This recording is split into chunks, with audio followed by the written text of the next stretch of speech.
High, আমি অঙ্কিতা। আজ আমার বাড়িতে এক গেস্ট আসতে চলেছে, আর যে আসছে তার মিষ্টি খুব পছন্দ। এদিকে বাড়িতে কোনো মিষ্টিই নেই, আর এখন কিনতে যাওয়ার মতো সময়ও নেই। বাড়িতে শুধুই একটা ব্রেডের প্যাকেট আর দুধ পড়েছিল, তাই ভাবলাম এটা দিয়েই কিছু বানানো যাক, যা তাড়াতাড়িও হবে আর টেস্টি।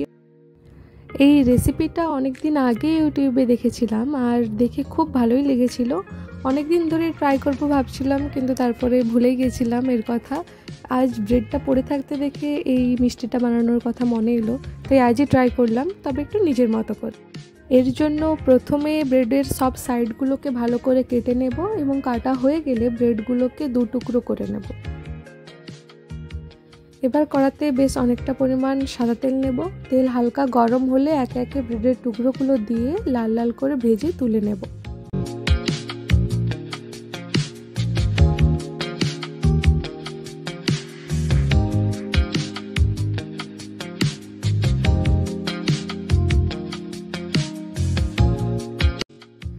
দেখতেই পাচ্ছ ব্রেডগুলো লাল লাল করে ভাজা হয়ে গেছে। এবার আমি ব্রেডগুলো তুলে নেব।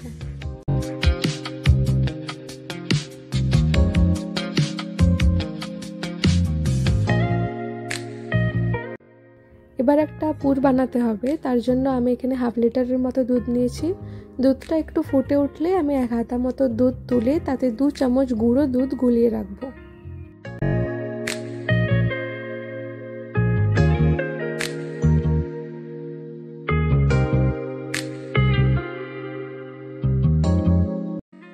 দুধের সঙ্গে গুঁড়ো দুধটা ভালোভাবে গুলিয়ে নিতে হবে, যাতে কোনো দানা দানা না রয়ে যায়। এবার গুলে রাখা গুঁড়ো দুধটা কড়াতে দিয়ে দেব। তোমরা চাইলে গুঁড়ো দুধটা কড়াতে ডাইরেক্টই দিতে পারো, তবে তাতে দুধের সাথে মেশাতে একটু সময় লাগে, তাই আমি দুধটা একটু তুলে তাতে মিশিয়ে দিলাম। এবার ফ্লেভারের জন্য আমি 2 থেকে 3টে এলাচ গুঁড়ো করে দিয়ে দেব। যে কোনো মিষ্টিতে আমার এই এলাচের গন্ধটা খুব ভালো লাগে, তাই আমি এখানে এলাচ গুঁড়ো দিয়েছি। তোমরা চাইলে এখানে কেশরও দিতে পারো। তো কার কার এই এলাচ গুঁড়ো মিষ্টিতে ভালো লাগে সেটা আমাকে অবশ্যই কমেন্টে জানাও। এলাচ গুঁড়ো দেওয়ার পর দুধটা এভাবে আস্তে আস্তে কম আঁচে ফোটাতে হবে। তো এখানে দেখতেই পাচ্ছ দুধটা প্রায় অর্ধেক হয়ে গেছে, গাঢ় হয়ে গেছে। তো এই স্টেপে আমি যে ব্রেডের সাইডগুলো কেটে রেখেছিলাম সেগুলো হালকা ভেজে গুঁড়ো করে নিয়েছি, সেটাই এখানে দিয়ে দিচ্ছি। তোমরা এটা চাইলে নাও দিতে পারো, এটা একদমই অপশন। তোমরা এখানে ব্রেড ক্রাম্বসের বদলে তোমাদের পছন্দ মতো জিনিস ব্যবহার করতে পারো, ছানাও ব্যবহার করতে পারো। তো এবার আমি মিষ্টির জন্য নলেন গুড় বা খেজুর গুড় দিয়ে দিচ্ছি। তোমরা চাইলে এখানে চিনি, নর্মাল আখ গুড় বা মিশ্রি ব্যবহার করতে পারো। এখন তো শীত, আর এই শীতে নলেন গুড়ের মিষ্টি না হলে কি চলে বলো? তাই আমিও এখানে আজ নলেন গুড়ই ব্যবহার করেছি।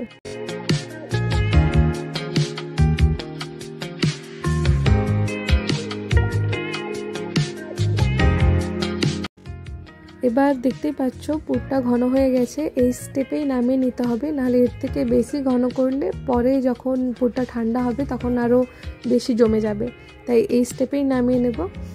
এবার আমি একটা সিরা বানাবো, তার জন্য আমি একটা পাত্রে 1 কাপ চিনির গুঁড়ো 1 কাপ জল দিয়ে ফুটিয়ে নেব, এবং একটু গন্ধের জন্য একটা এলাচ গুঁড়ো দিয়েছে।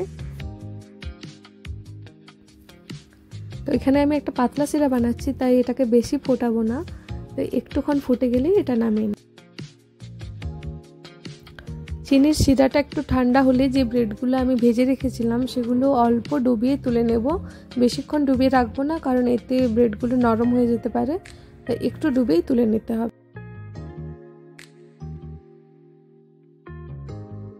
ব্যাস, আর কিছুই নয়। এবার তোমরা তোমাদের পছন্দ মতো যে কোনো শেপ দিতে পারো। আমি এখানে একটু স্যান্ডউইচের মতো বানাবো, তাই ব্রেডের একটা টুকরো নিয়েছি, এবং তার উপর যে পুরটা বানিয়ে রেখেছিলাম সেটা দিয়ে দেবো 1 চামচ।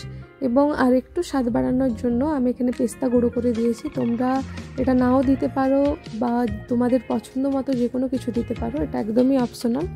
এবং এর উপর আরও একটা ব্রেডের টুকরো নিয়ে চাপা দিয়ে একটু চেপে স্যান্ডউইচের মতো আকার দিয়ে দেব। তোমাদের বোঝার জন্য আমি এখানে আরও একটা করে দেখাচ্ছি। কিছুই নয়, এটা একদমই সোজা। একটা ব্রেডের টুকরো নেব, তার উপর আমি 1 চামচ যে পুরটা তৈরি করে রেখেছিলাম সেটা দিয়ে দেব। এরপর তোমাদের পছন্দ মতো যে কোনো ড্রাই ফ্রুটসের গুঁড়ো দিতে পারো। আমি এখানে পেস্তা গুঁড়ো দিয়েছি। দিয়ে তার উপর আর একটা ব্রেডের টুকরো নিয়ে সেটা চাপা দিয়ে ভালো করে স্যান্ডউইচের আকার দিয়ে নেব। ব্যাস তৈরি আমার এই স্যান্ডউইচ মিষ্টি। এটা দেখতে যেমন সুন্দর হয়েছে এবং খেতেও জাস্ট ফাটাফাটি হয়েছে। তো আমার বাড়িতে যে গেস্ট এসেছিলো তার তো খুব পছন্দ হয়েছে। তো তোমরা আমাকে অবশ্যই কমেন্টে জানাও যে তোমাদের কেমন লাগলো এই রেসিপিটা, এবং ভালো লাগলে অবশ্যই একটা লাইক, শেয়ার ও সাবস্ক্রাইব করতে ভুলবে না। বাই।